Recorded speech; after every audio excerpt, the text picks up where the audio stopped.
Hello guys.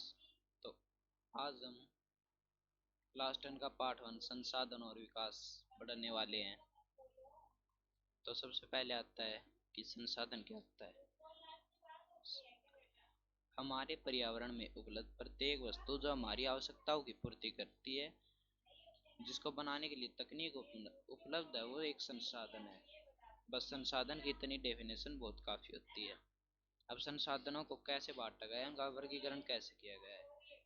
इन्हें चार प्रकार से बांटा गया है: उत्पत्ति के आधार पर, समाप्यता के आधार पर, स्वामित्व के आधार पर, विकास के स्तर के आधार पर।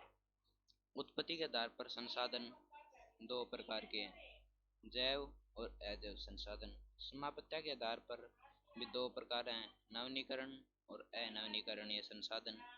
स्वामित्व के आधार पर चार प्रकार होते हैं। इसमें तीन दे रखे हैं, शायद से कोई मिसप्रिंट हुई है। व्यक्तिगत संसाधन, सामुदायिक संसाधन, राष्ट्रीय और अंतर्राष्ट्रीय संसाधन। विकास के स्तर के आधार पर संभावी, विकसित, भंडार व संचित कोष।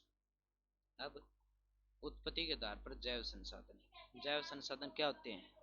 जिन संसाधनों की प्राप्ति जीवमंडल से होती है तथा जिनमें जीवन पाया जाता है, वो जीव संसाधन होते हैं। इसकी डेफिनेशन बिल्कुल आसान है: जिनके अंदर जीवन पाया जाता है वो जैव संसाधन होते हैं। जैसे मनुष्य, वनस्पति जात, पशुधन आदि। अजैव संसाधन ऐसी चीजें जिनमें जीवन नहीं होता, जो निर्जीव वस्तुओं के बने सारे संसाधन अजैव संसाधन कहलाते हैं, जिनमें जीवन नहीं पाया जाता, जैसे चट्टानें और धातुएं। अब समाप्यता के आधार पर नवीनीकरण संसाधन वे संसाधन जिन्हें भौतिक, रासायनिक या यांत्रिक प्रक्रिया द्वारा नवीकृत या पुनः उत्पन्न किया जा सकता है, नवीनीकरण संसाधन कहलाते हैं। जैसे सौर तथा पवन ऊर्जा, जल, वन या वन्यजीव।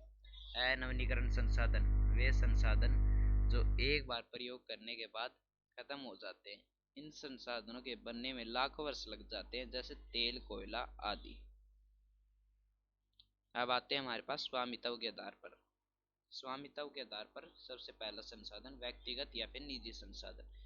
जिन संसाधनों को स्वामित्व निजी व्यक्तियों के हाथों में आता है, या फिर जो हमारे निजी संसाधन है, जैसे हमारा घर, भूखंड, जायदाद के मालिक निजी व्यक्ति होते हैं, तो इनके लिए ये निजी संसाधन है। दूसरा है सामुदायिक स्वामित्व वाले संसाधन। जिन संसाधनों को स्वामित्व समुदाय के सभी सदस्यों को उपलब्ध होते हैं, जैसे सार्वजनिक पार्क, पिकनिक स्थल, खेल के मैदान, पूरे समुदाय के लिए उपलब्ध होते हैं। राष्ट्रीय संसाधन देश में पाए जाने वाले सारे संसाधन राष्ट्रीय संसाधन कहलाते हैं, जैसे राष्ट्रीय मार्ग, राष्ट्रीय सड़क, ट्रेन, राष्ट्रीय बस सेवा इत्यादि सभी राष्ट्रीय संसाधन। अंतर्राष्ट्रीय संसाधन तट रेखा से 200 किलोमीटर की दूरी से परे खुले महासागरीय संसाधनों को अंतर्राष्ट्रीय संसाधन कहा जाता है। जो 200 किलोमीटर के अंदर होते हैं, वो देश की सीमा से रखते हैं, उस देश के होते हैं। इन संसाधनों को अंतर्राष्ट्रीय संस्थाओं की सहमति के बिना उपयोग नहीं किया जा सकता। इनके ऊपर अंतर्राष्ट्रीय संस्थाएं होती हैं, वो इनको मेंटेनेंस रखती हैं और उन्हीं की अनुमति से हम इनका प्रयोग कर सकते हैं। अब जो हमारा आखिरी टॉपिक विकास के स्तर के आधार पर है, संभावित संसाधन।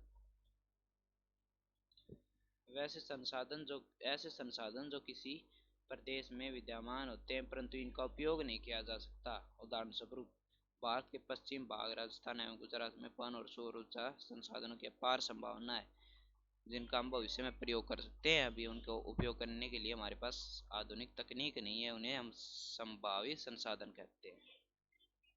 विकसित संसाधन ऐसे संसाधन जिनका सर्वेक्षण किया जा चुका है, जिनके उपयोग की गुणवत्ता और मात्रा निर्धारित की जा चुकी है, विकसित संसाधन होते हैं। इनका मतलब कि जो संसाधन मिल चुके हैं उनको ढूंढ लिया गया है और उनकी गुणवत्ता की मात्रा को निर्धारित किया गया है, वो विकसित संसाधन होते हैं। भंडार संसाधन जिनका सर्वेक्षण किया जा सकता है परंतु प्रौद्योगिकी के अभाव में जिनका उपयोग नहीं किया जा सकता।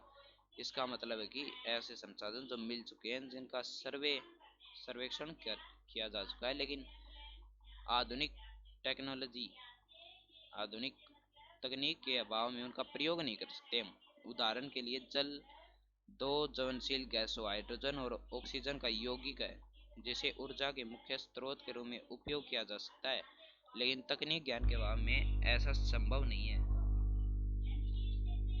संचित कोष ऐसे संसाधन जो भंडार का एक हिस्सा है और जिनका उपयोग उपलब्ध तकनीकों द्वारा किया जा सकता है, परंतु जिनका उपयोग अभी तक शुरू नहीं किया गया है, जैसे बांधों में जल, वन आदि संचित कोष है।